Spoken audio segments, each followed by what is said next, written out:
Good morning student, मैं दुर्गेश वर्मा आपको मेरे YouTube channel biology classes bye Durgesh sir में आपका स्वागत करता हूं। मैं आज पुनः एक नए वीडियो के साथ आपके सामने उपस्थित हुआ हूं, जिसमें आज का मेरा जो टॉपिक होगा वो होगा मेगा स्पोरोजेनेसिस। मैं इस टॉपिक को स्टार्ट करने से पहले आपसे रिक्वेस्ट कर रहा हूं कि अगर मेरा वीडियो आपको अच्छा लग रहा है, मेरे पढ़ाए हुए सभी टॉपिक आपको क्लियर हो रहे हैं, तो मेरे वीडियो को लाइक, शेयर और सब्सक्राइब करना न भूलें। इसके साथ जो भी आपको क्वेरीज हो उसको आप कमेंट में लिखें, मैं उसको सॉल्व करूंगा। तो मैं इसी आशा के साथ अपने वीडियो को स्टार्ट करने जा रहा हूँ और इस वीडियो में मैं अपने टॉपिक को स्टार्ट करूंगा। तो मेरा टॉपिक होगा मेगा स्पोरोजेनेसिस। चलिए इस टॉपिक को समझें। टॉपिक का नेम है मेगा स्पोरोजेनेसिस।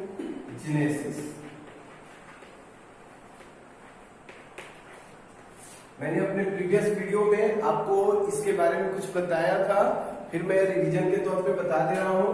देखिए यहाँ पे टू टर्म है, one is megasporo and second is genesis. तो यहाँ megasporo related to megaspore and genesis related to formation. Genesis related to formation. तो इस तरीके से हम डिफिनीशन बना सकते हैं, यहां पर लिख भी सकते हैं mega sporogenesis. Mega sporogenesis is a process of formation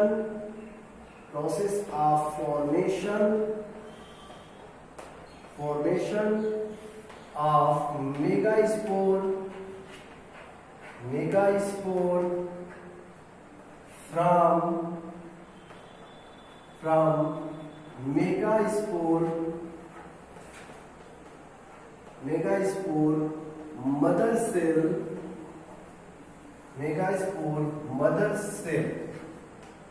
तो मेगा स्पोरोजेनेसिस को आप डिफाइन कर सकते हैं। Mega sporogenesis is a process of formation of megaspore. Megaspore के फॉर्मेशन के प्रोसेस को हम लोग मेगास्पोर मदर सेल से मेगा स्पोरोजेनेसिस करते हैं। अब हम जानेंगे कि ये प्रोसेस जो होता है, ये प्रोसेस कहाँ होता है और इस प्रोसेस में किस तरीके से मेगा स्पोर का फॉर्मेशन होता है। तो चलिए आगे मैं बता रहा हूं इसको।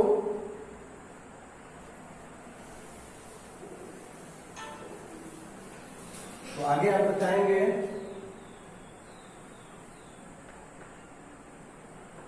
Mega sporogenesis process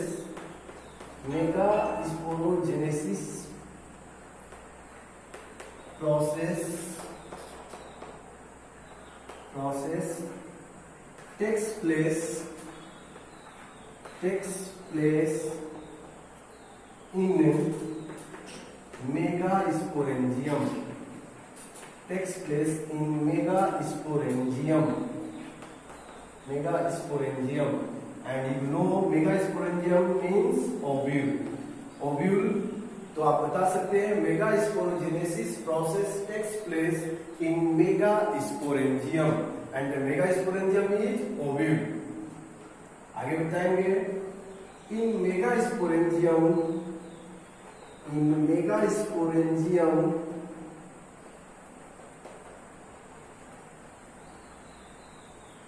megaspore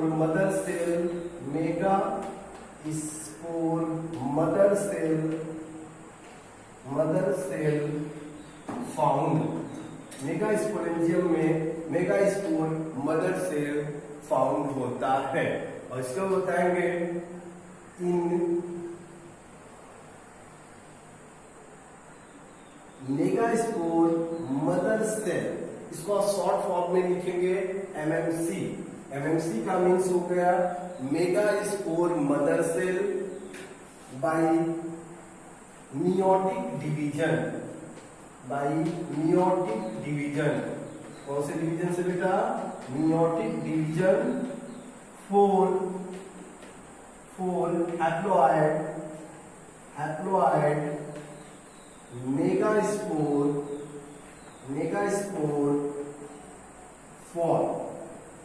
megaspore form. आप बताओगे मेगास्पोर मदर सेल में मियोटिक डिवीजन के द्वारा 4 मेगास्पोर मदर सेल फॉर्म होते हैं। एंड आगे आप बताएंगे 3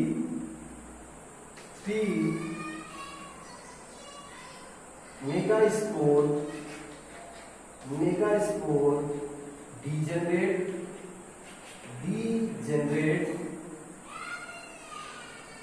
degenerate and only one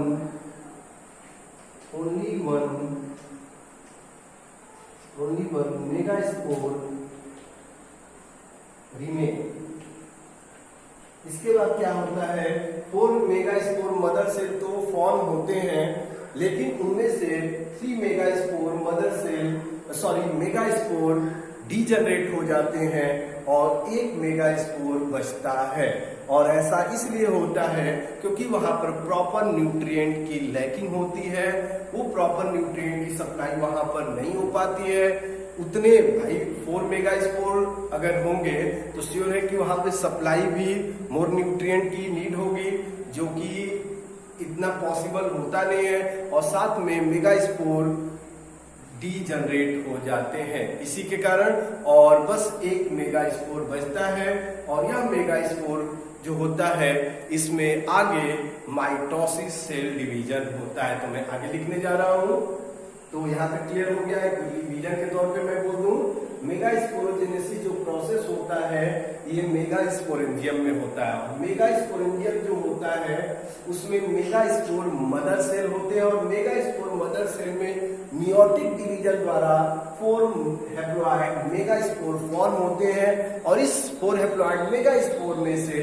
3 megaspore जो होते हैं वो डीजनरेट हो जाते हैं, ओनली 1 रिमेन होता है। अब आगे क्या होता है वो मैं लिखने जा रहा हूं। तो मेगास्पोरोजेनेसिस बहुत ही लॉन्ग प्रोसेस होता है, इसलिए मैं आपको बहुत ब्रॉड में बताना पड़ रहा है। तो आगे बताएंगे remain megaspore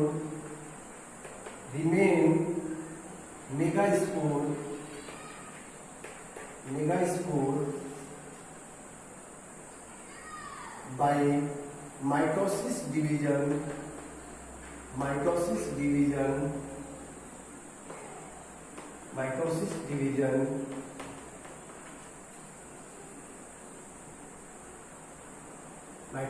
division form 2 megaspore and these megaspore again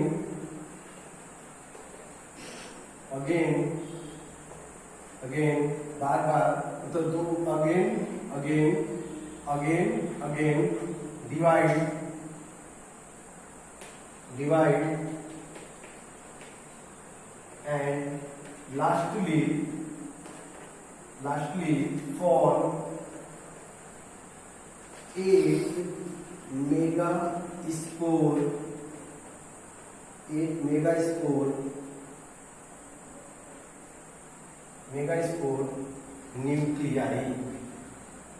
nuclei 8 megaspore nuclei का फॉर्मेशन करते हैं, where 3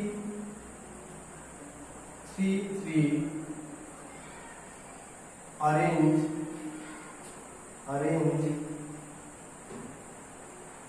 on top and down region and two in middle क्या होता है कि जैसे ही 8 मेगास्पोर न्यूक्लियाई का फॉर्मेशन हो जाता है बेटा, इसके बाद 3 जो होते हैं अपवर्ड डायरेक्शन में 3 जो होते हैं डाउनवर्ड डायरेक्शन में और 2 जो होते हैं मिडिल में अरेंज हो जाते हैं। ये अरेंजमेंट हो जाता है। इसके बाद क्या होता है कि जो टॉप और डाउन पर होते हैं वहां पर आप जानते हो कि कोई भी सेल डिवीजन होता है तो फर्स्टली आप जानते ही हो कैरियोकाइनेसिस होता है, देन साइटोकाइनेसिस। तो टॉप वाले जो होते हैं और डाउनवर्ड वाले होते हैं वहां पर साइटोकाइनेसिस भी होता है और साइटोकाइनेसिस होने से सेल का फॉर्मेशन हो जाता है। बट मिडिल वाले में साइटोकाइनेसिस नहीं होता है, इससे सेल का फॉर्मेशन नहीं होता है। उस तरीके से जो स्ट्रक्चर फॉर्म होता है वो मैं आपको बनाकर दिखा रहा हूँ। ये प्रॉपर एक स्ट्रक्चर फॉर्म होता है, एक प्रॉपर स्ट्रक्चर फॉर्म होता है, आपकी बुक में भी बनाया है। प्रॉपर स्ट्रक्चर फॉर्म होता है, इसमें से आप देख सकते हो 3 डाउनवर्ड है, 3 अपवर्ड है एंड 2 इन मिडिल। और इस तरीके से एक प्रॉपर स्ट्रक्चर फॉर्म होता है और इस प्रॉपर स्ट्रक्चर को हम लोग एम्ब्रायो सैक के नेम से जानते हैं।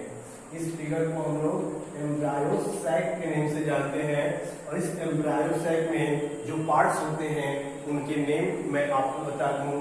जो टॉप पर होता है इसका नेम होता है एंटीपोडल सेल, इसका नेम होता है एंटीपोडल सेल।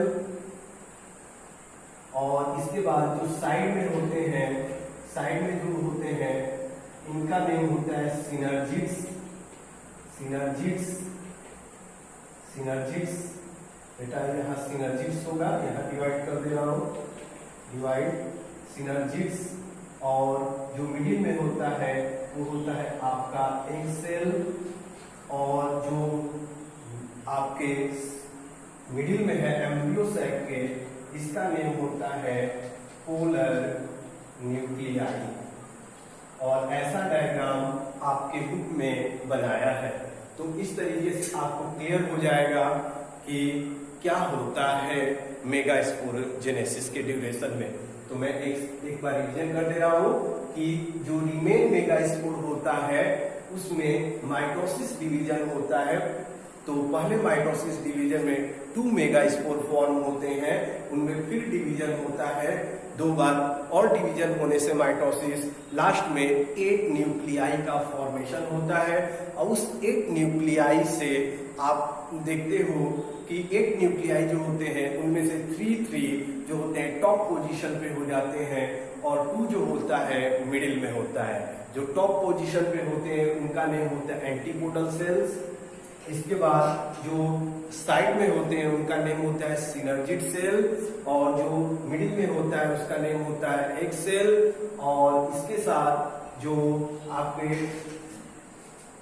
इस एम्ब्रियो सैक के मिडिल में होता है उसका नेम होता है पोलर न्यूक्लियाई। तो इसको आप देख लीजिए, मैं इसके बाद आपको बता रहा हूं।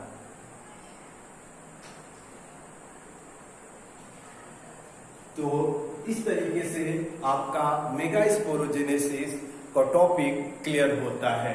तो आपसे अगर कोई पूछता है कि ये मेगास्पोरोजेनेसिस क्या होता है तो मैं आशा करता हूं कि आप डिटेल बता पाएंगे ये मेगास्पोरोजेनेसिस क्या होता है। तो इस तरीके से ये टॉपिक क्लियर हो गया।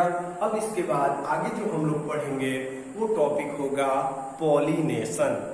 और जो टॉपिक होगा बेटा वो क्या होगा? पॉलिनेशन। तो आज का जो टॉपिक रहा वो था आपका मेगास्पोरोजेनेसिस, जो आपको मेरी आशा से पढ़ाए हुए इस टॉपिक को मैं बहुत ही आशा करता हूं कि क्लियरली आपको समझ में आ गया होगा। तो ये क्लियर। अब इसके बाद नेक्स्ट जो टॉपिक है वो है आपका पॉलिनेशन। तो अगर पॉलिनेशन की बात करें तो मैं जानता हूं कि आप लोअर क्लासेस में पॉलिनेशन का डिफिनेशन जानते हैं, फिर भी मैं बोल दे रहा हूं कि ये पॉलिनेशन होता क्या है। तो हम लोग का नेक्स्ट टॉपिक जो होगा वो होगा आपका पॉलिनेशन। क्योंकि आप समझ सकते हो माइक्रोस्पोरोजेनेसिस में पॉलन ग्रेन फॉर्म हो गया है, मेगास्पोरोजेनेसिस में एक सेल का फॉर्मेशन हो गया है। तो आप आगे का प्लांट में आप जानते हो कि फर्टिलाइजेशन से पहले पॉलिनेशन होता है, इसलिए पॉलिनेशन। और आप डिफिनेशन जानते हो the process of transfer pollen grain from anther to stigma is called as pollination. तो आप डिफाइन कर सकते हो, it is a process in which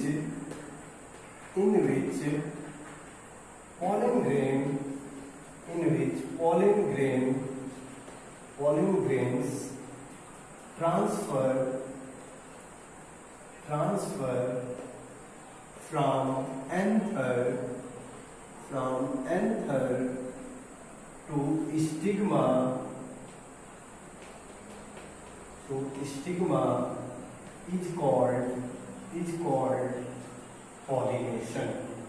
is called pollination. तो इस तरीके से आपको पॉलिनेशन का प्रोसेस क्लियर हो गया। अगर कोई पूछता है कि पॉलिनेशन क्या होता है, तो यह एक प्रोसेस होता है जिसमें पॉलिन ग्रेन्स जो होते हैं ट्रांसफर होते हैं एंथर से, और कहाँ पर ट्रांसफर होते हैं, स्टिग्मा पर। इस प्रोसेस को हम किस नेम से जानते हैं, पॉलिनेशन के नेम से जानते हैं। अब इसके बाद टाइप्स भी जानते हैं आप लोग, 2 types, self pollination and cross pollination. तो आगे मैं अगले वीडियो में आपको डिटेल टाइप्स ऑफ पॉलिनेशन के बारे में आपको बताऊंगा। तो मैं आशा करता हूं कि टॉपिक क्लियर हो गया। Okay, thank you.